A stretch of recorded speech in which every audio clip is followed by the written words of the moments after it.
Welcome to Haldar E academy online platform. আমরা class 10-এর যেটি মধ্যশিক্ষা পর্ষদের অন্তর্গত যে টেক্সট বইটি রয়েছে, সেই বইয়ের অন্তর্গত প্রথম যে পাঠ্যাংশ শাবলতলার মাঠ, যেটি বিভূতিভূষণ বন্দ্যোপাধ্যায়ের লেখা, সেইটি আমরা আগের দিনের ক্লাসে পড়েছিলাম। এবং আগের দিনের ক্লাসে যতটুকু পড়েছিলাম তাতে আমরা দেখতে পেয়েছিলাম যে প্রথম সূচনাতেই কবি লিখছেন বা লেখক লিখছেন যে অনেক দিন পর শাবলতলার মাঠ এসেছেন। পিসিমা মারা যাবার পর আর তিনি যাননি, সেই শাবলতলার মাঠ দিয়ে আর তিনি যাননি। এবং তিনি প্রায় 25 থেকে 30 বছর পর যখন শাবলতলার মাঠ ক্রস করছেন বা অতিক্রম করছেন, যাচ্ছেন, কি জন্য তিনি এসেছিলেন না সেটাও তিনি লেখক বলেছেন, আমাদের জানিয়েছেন যে তার পিসিমার যে বাড়ি, সেই তার গ্রামের পাশের গ্রামের একটি মেয়েকে পাত্র খোঁজার জন্য তিনি এসেছিলেন। এবং তিনি যখন শাবলতলার মাঠ অতিক্রম করছেন তখন দেখেছিলেন তার পূর্ব পরিচিত মাঠটি কিন্তু আর নেই। সেই মাঠে বসেছে বড় রেল লাইন এবং সেখানে কোথাও চুনের ধোঁয়া, কোথাও বা সিমেন্টের ধোঁয়া উড়ে যাচ্ছে, অর্থাৎ সেই বাতাসের সেই শুদ্ধতা আর নেই। তাছাড়াও আমরা দেখতে পেয়েছিলাম ইঞ্জিনিয়ার, পাঞ্জাবি কন্ট্রাক্টর, এদের কথায় উঠে এসেছে।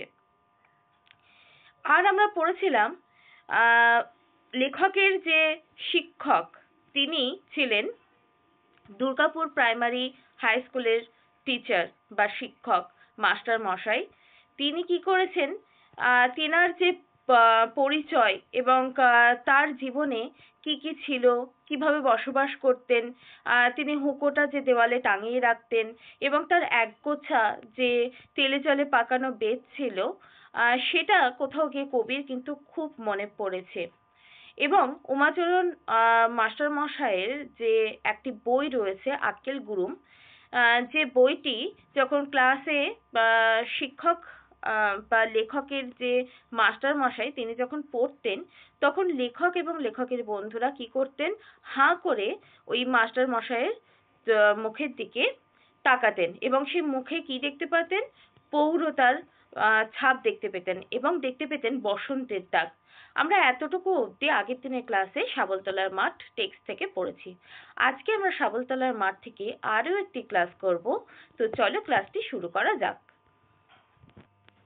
দেখো, আমরা যেটি আমরা একটু আগেও ইন্ট্রোডাকশনের সময় বললাম যে উমাচরণ মাস্টার মশাইয়ের যে বই আক্কেল গুরুম, যে বইটি, সেই বইটি যখন তিনি পড়তেন তখন ক্লাস শুদ্ধ ছেলে এবং লেখক সবাই খুব প্রশংসা ভরা দৃষ্টিতে এবং বিস্ময় মুখে কিন্তু বা দৃষ্টিতে কিন্তু সেই মাস্টার মশাইয়ের মুখের দিকে কিন্তু তাকাতেন।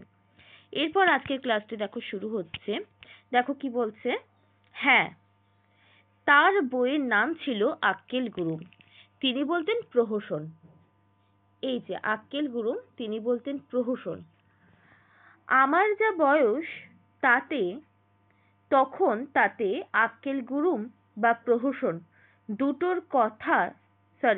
দুটো কথার একটারও মানে বুঝতাম না। অর্থাৎ কবি বলতে চেয়েছেন যে আক্কেল গুরুমই বা কি আর প্রহসনই বা কি, কিছুই কিন্তু লেখক বুঝতেন না, কারণ লেখকের বয়স তখন খুবই অল্প। লেখক কোনোভাবেই বুঝতে পারতেন না যে মাস্টার মশাই কি বলছেন।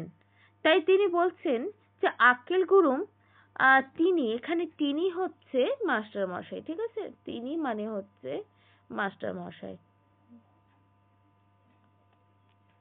মাস্টার মশাই, মাস্টার মশাই। আর তারপরে দেখো বলছে, আমার যা বয়স তাতে আক্কেল গুরুমই বা কি বা প্রহসনই বা কি, দুটো কথার একটাও মানে বুঝতাম না, সেটা লেখক বললেন। মনে আছে বইয়ের মধ্যে একটি ইংরাজি পড়া ছোকরার কথা আছে। কোন বই? সেই আক্কেল গুরুম বইটির মধ্যে কি আছে, একটি ইংরাজি পড়া ছোকরার কথা আছে এবং পড়ার ভঙ্গিতে মনে হতো উক্ত ইংরেজি পড়া ছোকরা খুব ভালো লোক নয়।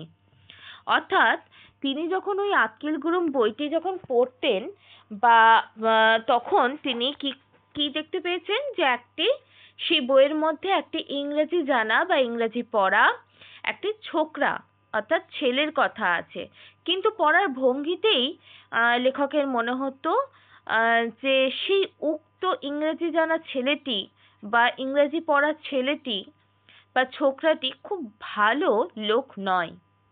মানে তাকে দেখে মনে হয়েছে বা তার কথা জেনে মনে হয়েছে খুব একটা ভালো লোক নয়, সরি, ভালো লোক নয়। উমাচরণ মাস্টার আমাদের দিকে চেয়ে সগর্বে বলতেন, এই বই পড়ে গোবরডাঙ্গার সেজবাবুর শালা কি বলেছিলেন জানো? এবার দেখো উমাচরণ মাস্টার মশাই নিজের যে প্রশংসা সেটি সেই ছাত্রদের, সেই ক্লাস শুদ্ধ ছাত্রদের সামনে পরিবেশন করে বলছেন উমাচরণ মাস্টার মশাই আমাদের দিকে, এখানে আমাদের বলতে ক্লাস শুদ্ধ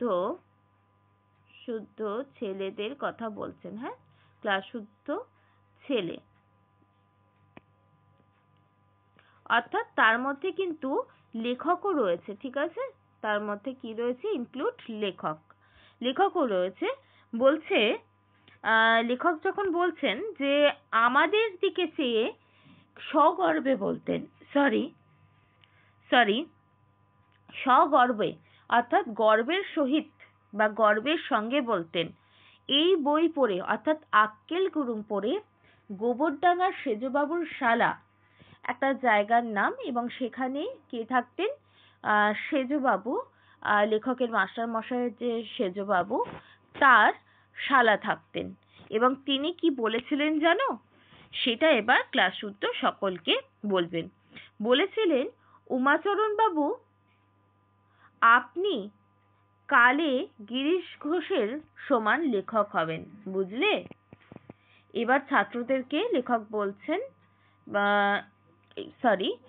এবার ছাত্রদেরকে মাস্টার মশাই বলছেন, বুঝলে, কিছু বুঝতে পারলে যে উমাচরণ বাবুর সঙ্গে গিরিশ ঘোষ, সেই বিখ্যাত নাট্যকার, যিনি জনা নাটকটিও রচনা করেছিলেন, এবং আমরা দেখতে পেয়েছিলাম লেখকের গিরিশ ঘোষের আরো প্রচুর নাটক, সেইগুলো আমরা কিন্তু পড়েছি, আমরা জানি। তো সেই গিরিশ ঘোষের সাথে এই উমাচরণ বাবু যিনি ক্লাসের মাস্টার মশাই, তার যে সমান দক্ষতা সেটি কোথাও গিয়ে সেই সেজবাবুর শালা তিনি কিন্তু বলেছিলেন। তিনি কোথায় থাকতেন? গোবরডাঙ্গাতে থাকতেন। এবার লেখকের যে মাস্টার মশাই সে বলছে, বুঝলে, মানে তোমরা কিছু বুঝতে পারলে? আমি বলেছিলাম গিরিশ ঘোষ কে পণ্ডিত মশাই? যেহেতু লেখক খুব ছোট ছিলেন, লেখক প্রহসন মানেই বুঝতেন না, লেখক আক্কেল গুরুম মানেই বুঝতে পারতেন না কি বই, কিসের বই। সেখানে গিরিশ ঘোষকে চেনাটা সত্যিই দুষ্কর। সেক্ষেত্রে লেখকের যে প্রশ্ন সেটা একেবারেই সাবলীল একটি প্রশ্ন, যে গিরিশ ঘোষ কে? ওইটুকু বয়সে, ওই ছোট্ট বয়সে গিরিশ ঘোষকে চেনা সত্যিই দুষ্কর একটি ব্যাপার। তাই লেখক যখন বলেছিলেন যে গিরিশ ঘোষ কে পণ্ডিত মশাই, তখন উমাচরণ বাবু বা উমাচরণ মাস্টার মশাই দেখো কি বলছেন। উমাচরণ মাস্টার মশাই তখন বলছেন অনুকম্পার হাসি হেসে আমার দিকে চেয়ে বলেছিলেন, গিরিশ ঘোষ জানো না? কি বা জানো? বলছে গিরিশ ঘোষকে তুমি জানো না, তাহলে কি বা জানো? তুমি গিরিশ ঘোষকে জানো না, তাহলে কি জানো? এবং সেটা কিরকম হাসি হেসে? না, অনুকম্পার হাসি হেসে, অর্থাৎ মিচকে হেসে তিনি ব্যঙ্গের স্বরে বলেছিলেন, ব্যঙ্গ করে বলেছিলেন যে গিরিশ ঘোষকে চেনো না, জানো না? তাহলে কি বা জানো? তাহলে কি জানো তুমি? সেটি বলেছিলেন। এবার লেখক কি করেছেন দেখো, লেখক কিন্তু চুপ করে গেছেন। বলছে, আমি লজ্জায় চুপ করে থাকি, কি উত্তর দেব যখন সত্যিই জানি না গিরিশ ঘোষকে, নামও কোনোদিনও শুনিনি। উমাচরণ তার এই মূল্যবান প্রহসন আমাদের কাছে বিক্রি করার চেষ্টা করতেন। এবার দেখো লেখকের মাস্টার মশাইয়ের আরেকটি পরিচয় পাওয়া গেল, যে পরিচয়টি তার তার একটি আমরা বলতে পারি যে চরিত্রর দিক থেকে, যেমন তার ক্যারেক্টারটা কিরকম দেখো। বলছে, আমি তখন লজ্জায় চুপ করে থাকি। লেখক বলছেন যে গিরিশ ঘোষ জানো না। এই কথাটা জেনে লেখক চুপ করেছিলেন যে কি উত্তর দেব, সত্যিই তো জানি না যে গিরিশ ঘোষ কে, কোনোদিনও শুনিনি তার নাম। উমাচরণ তখন একটি মূল্যবান প্রহসন আমাদের কাছে বিক্রি করার চেষ্টা করতেন। এই মূল্যবান প্রহসনটা কি না, সেই উমাচরণ বাবুর লেখা আক্কেল গুরুম বইটি বিক্রি অনেক করেও ছিলেন। মানে এবার একটা ব্যবসায়িক যে চরিত্র, সেটি যেন উমাচরণ বাবুর বা উমাচরণ মাস্টার মশাইয়ের কিন্তু চরিত্রে কিন্তু আমরা পাচ্ছি। তাই বলছে যে তার এই মূল্যবান প্রহসন আমাদের কাছে বিক্রি করার চেষ্টা করেছিলেন এবং বিক্রি অনেক করেও ছিলেন। এবার লেখক বলছেন আমাদের কাছে বিক্রিও অনেক করেছিলেন। প্রত্যেক ছাত্রের বাড়িতে একখানা বা দুখানা করে সেই আক্কেল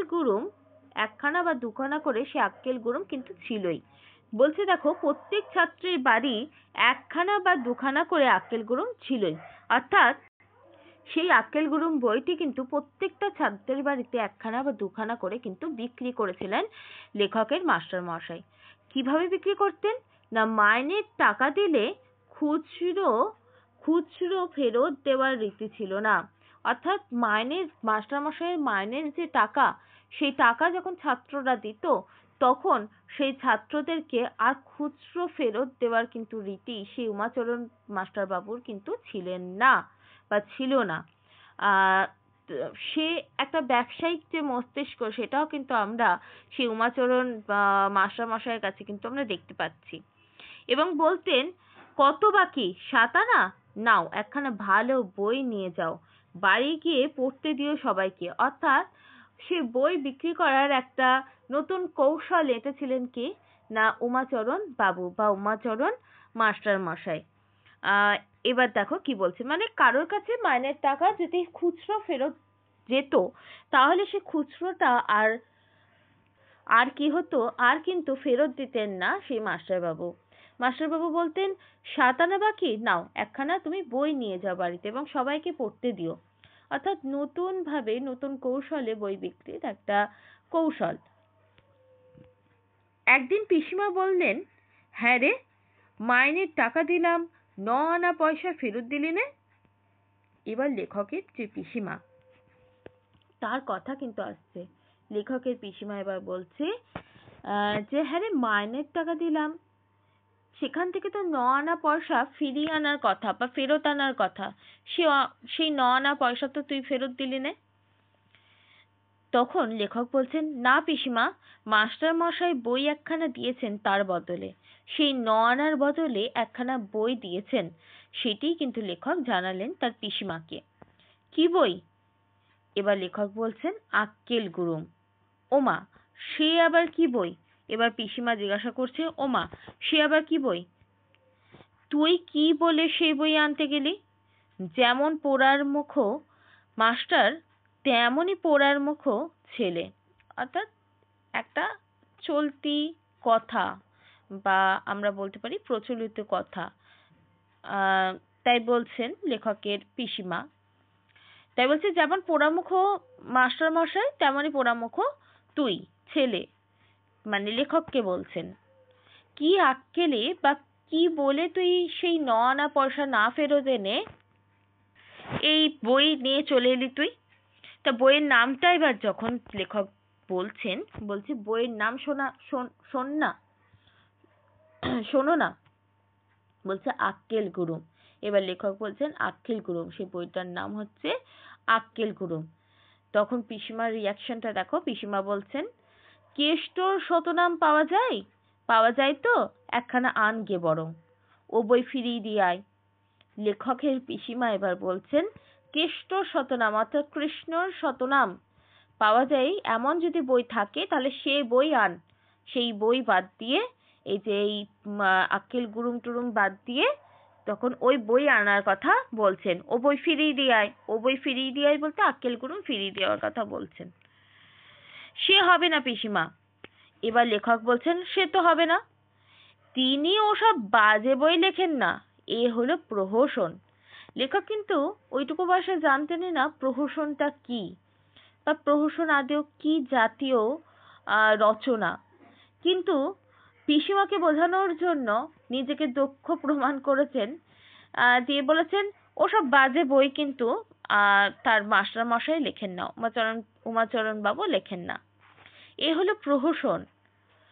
তখন লেখকের পিসিমা বলছেন সে আবার কি রে, মানে সেই প্রহসনটা আবার কি? তখন লেখক বলছেন সে তুমি বুঝবে না, গিরিশ ঘোষের নাম শুনেছো? মানে যেটি একটা বাচ্চা সুলভ আচরণ। দেখো, বাচ্চাদের যদি আমরা কখনো কিছু বলি, সেইটি আবার নকল করে আবার অন্য আরেকজনকে সেই বাচ্চাটি বলার চেষ্টা করে। এখানে লেখকের মধ্যেও সেই পরিচয়টাই আমরা পেলাম। লেখক যখন ক্লাসে গিরিশ ঘোষের কথা জিজ্ঞাসা করলেন যে গিরিশ ঘোষ কে মাস্টার মশাই, তখন কিন্তু গিরিশ ঘোষ কে তার সঠিক পরিচয় লেখকের মাস্টার মশাই কিন্তু দিলেন না, শুধু অনুকম্পার হাসি হেসে বলছেন যে তুমি গিরিশ ঘোষকে চেনো না, কি জানো, এরকম ভাবে একটা ব্যঙ্গ করছেন। কিন্তু আবার সেই গিরিশ ঘোষের আসল পরিচয় না পাওয়া সত্ত্বেও লেখকের পিসিমার কাছে লেখক বলছেন তুমি গিরিশ ঘোষের নাম শুনেছো?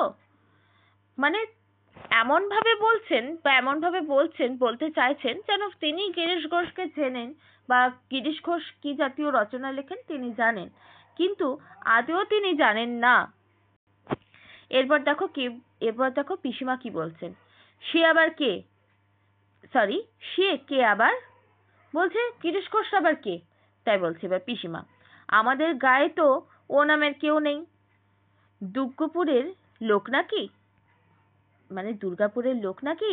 এবার লেখকের পিসিমা লেখককে জিজ্ঞাসা করছেন, সে তুমি বুঝবে না। লেখক বলছে সে তুমি বুঝবে না, তিনি আমাদের মাস্টার মশাইয়ের মতো প্রহসন বই লেখেন।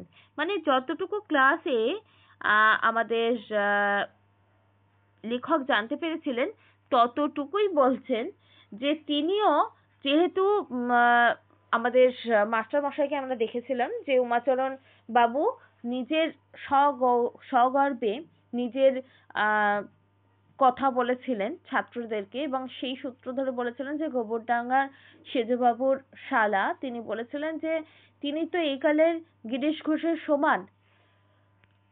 সমান লেখক। তাই এই কথাটা জানার পর তিনি পিসিমাকে এইটুকুই বললেন, তুমি বুঝবে না, কারণ তিনিও সেই গিরিশ ঘোষও আমাদের মাস্টার মশাইয়ের মতোই প্রহসন বই লেখেন। পিসিমা এবার ধমক দিয়েছেন লেখককে। পিসিমা ধমক দিয়ে বললেন, তুই চুপ কর বাবু, তুই চুপ কর বাপু, বড্ড পণ্ডিত হয়েছিস তুই। এবার পিসিমা ধমক দিয়ে বলছেন, তুই চুপ কর, তুই থাম এবার। তাই বলছে বড্ড পণ্ডিত হয়েছিস তুই, অনেক পণ্ডিত কিরি ফলিয়েছিস, অনেক পণ্ডিত হয়ে গেছিস, আমি জানি নে, ওর গাল টিপলে দুধ বেরোয় উনি জানেন, ফাজিল কোথাকার। এবার দেখো পিসিমা কোথাও গিয়ে কিন্তু লেখককে বকে দিচ্ছে যে আমি জানি না সেটি ও জেনে গেল, যেখানে যেখানে আমাদের লেখক পিসিমার থেকে কত ছোট, তাই বলছে গাল টিপলে এখনো দুধ বেরোবে, সে আবার জেনে গেছে, এরকম ভাবে ফাজিল কোথাকার, এরকম ভাবে ব্যঙ্গ করে বকছেন পিসিমা। ওসব গিরিশ ঘোষ সতীশ ঘোষ বুঝি নে, বলছে এবার পিসিমা বলছেন ওসব গিরিশ ঘোষ সতীশ ঘোষ বুঝি নে, সতীশ ঘোষই বা কে আর গিরিশ ঘোষই বা কে, আমি কিছুই জানি না, বুঝিও না, কাল ও বই ফেরত দিয়ে কেষ্ট শতনা আনতে পারিস ভালো, নয়তো 9 আনা ফেরত আনবি যা। এবার পিসিমা কিন্তু লেখককে কিন্তু এবার অর্ডার দিচ্ছেন যাকে বলে। তাই বলছে যে ওসব আমি সতীশ ঘোষকেও চিনি না আর গিরিশ ঘোষকেও চিনি না, ও বই ফেরত দিয়ে যদি কেষ্ট শতনাম আনতে পারিস ভালো কথা, তাহলে আনবি, নয়তো 9 আনা ফেরত আনবি যা। এইভাবে লেখককে সরিয়ে দিলেন পিসিমা। এরপর দেখো কি বলছে, একদিন উমাচরণ মাস্টার মশাই আমাদের বুঝিয়ে বলেছিলেন বড় বড় লেখকরা সবাই প্রথম জীবনে তার মতোই স্কুল মাস্টারি করেছিলেন। এবার দেখো লেখকের যে মাস্টার মশাই তিনি নিজের গৌরবকে ধরে রাখার জন্য বলেছিলেন যে বড় বড় লেখক যারা বড় বড় লেখা লেখেন তারা প্রথম জীবনে সবাই কি করতেন? স্কুল মাস্টারই করতেন। কার মতো করতেন? সেই উমাচরণ বাবুর মতোই করতেন। তাই বলছেন যে বড় বড় লেখকরা সবাই তার মতো বলতে উমাচরণ বাবুর মতো স্কুল মাস্টারই করেছিলেন। কথাবার্তার মাঝখানে আমাদের ক্লাসের সারদা হঠাৎ বলেও বসলো, আপনার বয়স কত মাস্টার মশাই? এবার কোথাও গিয়ে এই সারদা বলে ক্লাসের তিনি বলছেন, সেই ছেলেটি বলছে যে সরি সেই মেয়েটি বলছে, সারদা বলছে যে আপনার বয়স কত মাস্টার মশাই? মানে মাস্টার মশাই যখন পড়াতেন তখন যখন ক্লাস রুদ্ধ সবাই তার মুখে পৌর সেই বয়স্কের ছাপ যেমন দেখতেন তেমন বসন্তের দাগ দেখতেন, এবং তার যে কত বয়স সেটা কিন্তু একটা আন্দাজেই ধরে নেওয়া যেতে পারে। কিন্তু যখন লেখক বলছেন যে উমাচরণ বাবু যখন বলছেন নিজের গৌরবকে, নিজের মান মর্যাদাকে ধরে রাখার জন্য যে বড় বড় লেখকরা প্রথম জীবনে মানে কর্ম জীবন শুরু করার সময় তারা কি করতেন, এরকম তার মতোই বই লিখতেন, তারপর তারা বড় বড় লেখক, তার মতোই স্কুলে চাকরি করতেন, তারপরে তারা বড় বড় লেখক হয়েছেন বই লিখে। সেই সূত্র ধরেই সারদা এবার ক্লাসের মধ্যে রয়েছে, এবং এই কথা শোনার পর সারদা বলছে, তাহলে আপনার কত বয়স মাস্টারমশাই? আপনার বয়স কত? এবার মাস্টারমশাইয়ের কাছ থেকে জানতে চেয়েছে আপনার বয়স কত। এবার মাস্টারমশাই ধমক দিয়ে বলছে, কেন রে? তখন সারদা বলছে, তাই বলছি। এবার মাস্টারমশাইকে বলছে, তাই এমনি বলছি তাই। উমাচরণ মাস্টার তাকে ধমক দিয়ে বসিয়ে দিলেন বটে, কিন্তু আমরা বুঝতে পারলাম ছেলেটার খটকা বাজছে কোথায়। উমাচরণ মাস্টার মশাইয়ের বয়স কত এটি সারদা বলেছিল। সারদা সচরাচর মেয়েদের নামই হয়, কিন্তু এখানে দেখো বলেছে তারপরে যে ছেলেটার খটকা বেঁধেছে, মানে সারদা এখানে কিন্তু একজন ছেলের কথাই বোঝাচ্ছে। তাই বলছে উমাচরণ মাস্টার তাকে ধমক দিয়ে বসিয়ে দিলেন বটে, যে তাই বলছি বলে তাকে ধমক দিয়ে বসিয়ে দিলেন বটে, কিন্তু ছেলেটা কোথায় খটকা বাজছে সেটা কিন্তু আমরা বুঝতে পারলাম, অর্থাৎ লেখক বুঝতে পারলেন, সে কথাই বলছেন। এই বয়সেও যদি এখন উমাচরণ মাস্টার আমাদের এই স্কুলে মাস্টারি করতে রয়ে গেলেন, তবে কোন বয়সে গিয়ে তিনি কোথায় কি বড় কাজ করবেন? অর্থাৎ সেই ছোট্ট মাথাতেও, সেই ছোট্ট অল্প বয়সেও লেখকের কিন্তু প্রশ্ন এসেছে। লেখকের শুধু নয়, লেখকদের বন্ধু বান্ধব সবারই, অর্থাৎ ক্লাস শুদ্ধ সকল ছেলেমেয়েরই একটা প্রশ্ন এসেছে যে এই বয়সে যেখানে লেখকের যে মাস্টার মশাইয়ের বয়স প্রচুর, সেটা তার মুখেই প্রকাশ পায়, তার পৌরতার যে বয়সের ছাপ মুখেই সেটি প্রকাশ পায়। সেটাতেই বলছে যে এখনো যদি তিনি এই স্কুলেই রয়ে গেলেন তবে তিনি আর কোথায় কি বড় কাজ করবেন। আমাদের ক্লাসের সতু কিন্তু বলল, মাস্টার মশাই খুব বড় পণ্ডিত, ওরকম হয় না। এবার ক্লাসের মধ্যে অবস্থিত আরেকটি ছেলেকে সতু, সে বলছে মাস্টার মশাই খুব বড় পণ্ডিত, মাস্টার মশাই অনেক বড় পণ্ডিত, ওরকম হয় না। তাই বলছে ওরকম মানুষ হয় না। আমি বললাম কেন রে? এবার লেখক তিনি বলছেন কেন রে? উনি এবার বলছেন, দেখো উনি চালতে বাগানে মাঠের ধারে বসে রোজ কি করেন, বোধহয় লেখেন, কবি মানুষ কি না। এবার ওই সতু বলছে কি, সতু বলছে কি দেখো, সতু বলছে যে আমাদের ওই চালতের যে মাঠের ধার রয়েছে, সেই চালতের বাগানে মাঠের ধারে লেখকের যে বন্ধু সতু, সে লেখকের মাস্টার মশাইকে কিন্তু দেখতে পেতেন এবং বলতেন, কি বললেন দেখো, মাঠের ধারে বসে রোজ কি করেন, বোধহয় লেখেন, কবি মানুষ কিনা তাই হয়তো লেখেন। তাই বলছে। আমি একদিন সতুর সাথে দেখতে গেলাম ব্যাপারটা। চালতে বাগান বহুকালের প্রাচীন আম তেঁতুল গাছের ছায়ায় দিন মানে সন্ধ্যের মতো অন্ধকার। এবার লেখকের খটকা বেঁধেছে, তাই লেখক বলছেন যে আমি এবার সতুর সাথে একদিন দেখতে গেলাম যে তিনি কি লেখেন, কি করতে যান। তাই বলছে যখন আমি সেই চালতে বাগানে ঢুকলাম তখন কিরকম চালতে বাগানটা, তার পরিচয় দিয়ে বলছেন। দেখো, চালতে বাগান বহুকালে প্রাচীন আম তেঁতুল গাছের ছায়ায় দিনমানের সন্ধ্যার মতো অন্ধকার, মানে দিনমান অন্ধকার থাকে, একদম সন্ধ্যার মতোই অন্ধকার থাকে। অনেক রকম মোটা লতা আছে, অনেক রকম মোটা লতা গাছে গাছে জড়াজড়ি করে আছে। লতা আছে নয়, ওটা আমি ভুল বললাম। অনেক রকম মোটা কি আছে? লতা। অনেক রকম মোটা মোটা লতা গাছ আছে। কিরকম আছে? লতা গাছে গাছে জড়াজড়ি করে আছে। এরপর দেখো কি বলছে, যে মোটা মোটা লতা, সেই লতা কি করছে?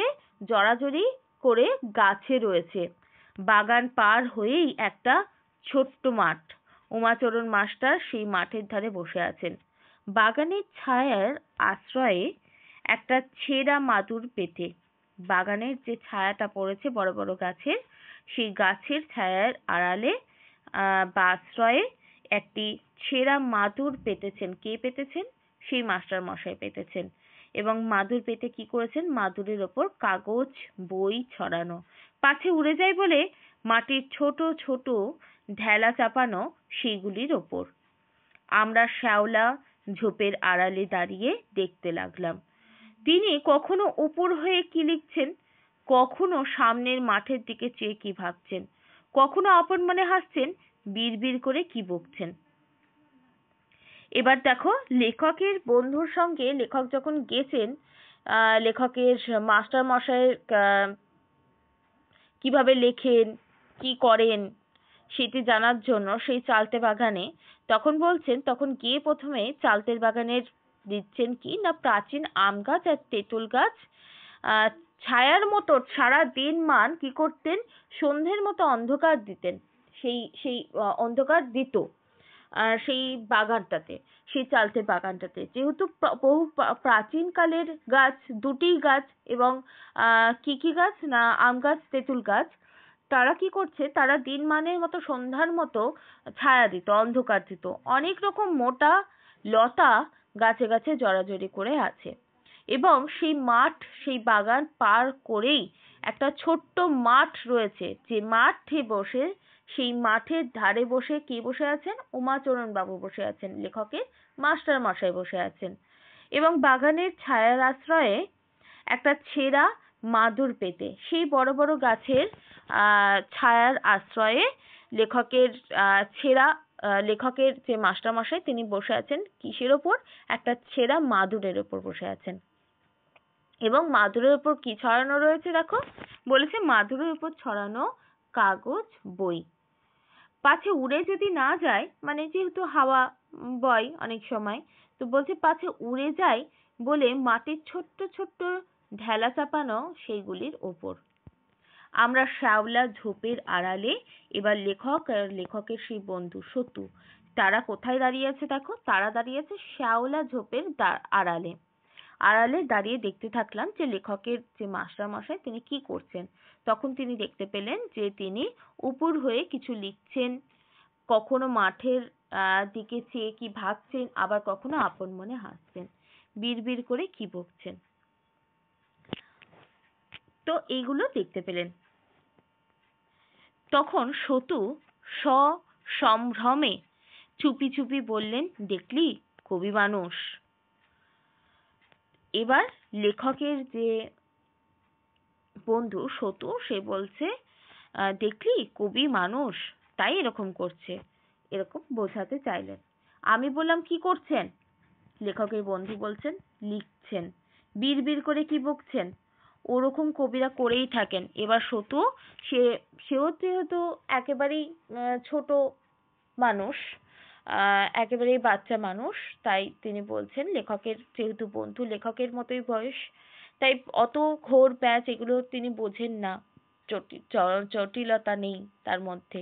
তাই বলছে যে তিনি দেখলি কত কবি মানুষ, দেখলি। আমি বললাম, কি করছেন? এবার লেখক যখন জিজ্ঞাসা করছে কি করছে, তখন লেখকের বন্ধু বলছে, লিখছেন। বিড়বিড় করে কি বকছেন তাহলে? বলছে ওরকম করেই থাকে, করিয়া এরকম কবিরা করে থাকে, মানে কবি মানুষরা এরকমই করে থাকে। মাস্টারমশাই যেহেতু কবি মানুষ, তাই তিনি এরকম করছেন।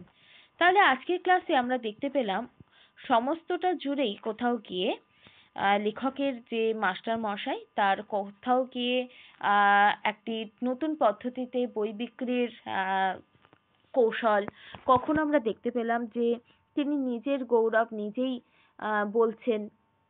আবার আমরা দেখতে পেলাম যে কেউ যদি মাইনের টাকা ফেরত পায়, তাকে মাইনের টাকা ফেরত না দিয়ে কিভাবে 7 আনা 9 আনার বিনিময়ে তার সেই আক্কেল গুড়ুম পোষণ বইটি তিনি বিক্রি করতেন বা দিয়ে দিতেন। অর্থাৎ খুচরো ফেরত দেওয়ার কোনো রীতি সেই মাস্টার মশাইয়ের ছিল না।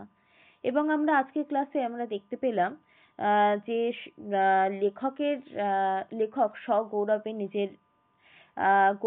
নিজের প্রশংসা যখন বলছেন নিজের সম্পর্কেই, তখন বলছেন যে গোবরডাঙ্গার সেজবাবুর শালা তাকে বলেছেন, সেই লেখকের মাস্টারমশাইকে বলেছেন যে লেখকের মাস্টারমশাইয়ের সঙ্গে গিরিশ ঘোষ আজকেকার দিনে যে গিরিশ ঘোষের যে তুলনা, তারা সমজাতীয় একজন কে না কবি বা লেখক। এবং এই শুনে যখন লেখক যখন জিজ্ঞাসা করেছেন গিরিশ ঘোষকে, তখন কোথাও গিয়ে ব্যঙ্গের সুরে বা আমরা দেখতে পেলাম যে অনুকম্পার হাসি হেসে লেখকের মাস্টারমশাই বলছেন যে গিরিশ ঘোষকে চেনো না, কি জানো তাহলে তুমি, এরকম ভাবে লেখককে দমিয়ে দিয়েছেন এই বিষয়টা। এবং যখন 9 আনা ফেরত দেওয়ার বদলে লেখককে সে আক্কেল গুড়ুম বইটি ধরিয়ে দিয়েছেন, তখন লেখকের পিসিমার কাছে লেখকের যে বকুনি, এবং লেখক যেটা নিজের মনে প্রশ্ন সেটাকে কোথাও গিয়ে দমিয়ে রেখে লেখক যতটুকু জানতে পেরেছিলেন ক্লাসে ততটুকুই পিসিমাকে বোঝানোর চেষ্টা করেছেন। এবং তারপর আমরা দেখতে পেয়েছি যে লেখকের সেই মাস্টার মশাইয়ের লেখকের যে মাস্টার মশাই অর্থাৎ উমাচরণ বাবু, তার সেই প্রশংসা ভরা কথাবার্তা শুনে ক্লাসের সারদা সে বলেছেন যে আপনার কত বয়স হলো? কেন বলেছেন? কারণ লেখকের মাস্টার মশাই নিজের গৌরবকে বজায় রাখার জন্য তিনি বলেছেন যে বড় বড় কবিরা প্রথম বয়সে এরকম স্কুলে মাস্টারি করতেন, তারপরে তারা বড় বড় লেখক হয়েছেন। কিন্তু লেখকের মাস্টারমশাইয়ের যা বয়স, তাতে করে তিনি এখনো যদি স্কুলের মাস্টারি করে থাকেন, তাহলে বড় বড় কাজগুলো আর কবে করবেন? সেই সূত্র ধরে যখন সারদা বলে যে আপনার বয়স কত, তখন তাকে আমরা দেখতে পাই লেখকের মাস্টারমশাই ধমকে চমকে কিন্তু চুপ করিয়ে দিয়েছেন। এবং লেখক বলছেন যে আমরা তো বুঝতে পারছি আহ আমরা তো বুঝতে পারছি যে কেন, কিসের জন্য বা খটকাটা লেগেছে বলেই লেখকের বন্ধু সে কিন্তু সেই মাস্টারমশাইকে কোশ্চেনটা করেছেন।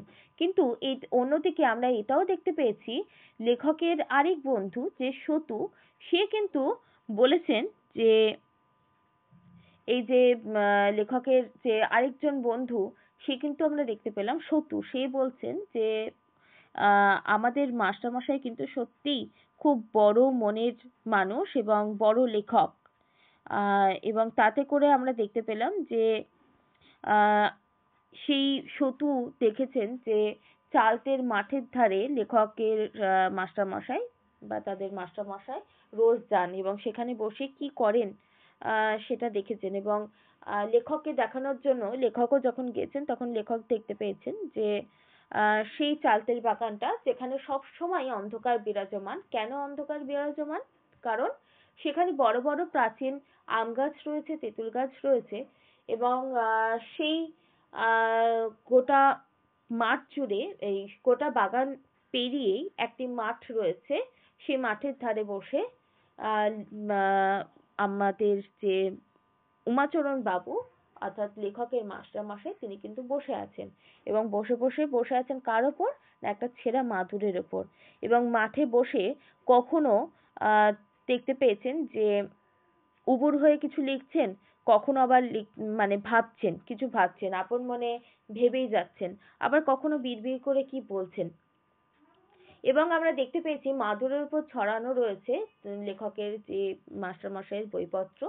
আহ এবং সতু তখন বলেছেন যে চুপি চুপি বলেছেন যে কবি মানুষ দেখলি কবি মানুষ। তখন লেখকের কোথাও গিয়ে মনে হয়েছে যে আহ কি করছেন লেখক, লেখকের যে মাস্টারমশাই সেখানে বসে বসে কি করছেন। তখন সতু বলছেন যে লিখছেন, মানে লেখকের যে বন্ধু সতু সে কিন্তু একেবারেই আহ সেই লেখকের মাস্টার মশাই অর্থাৎ উমাচরণ বাবুর প্রশংসা ভরা দৃষ্টিতে এবং প্রশংসা করার জন্যই কিন্তু তার ক্যারেক্টারটা বা চরিত্রটা আমরা এখানে দেখতে পেয়েছি।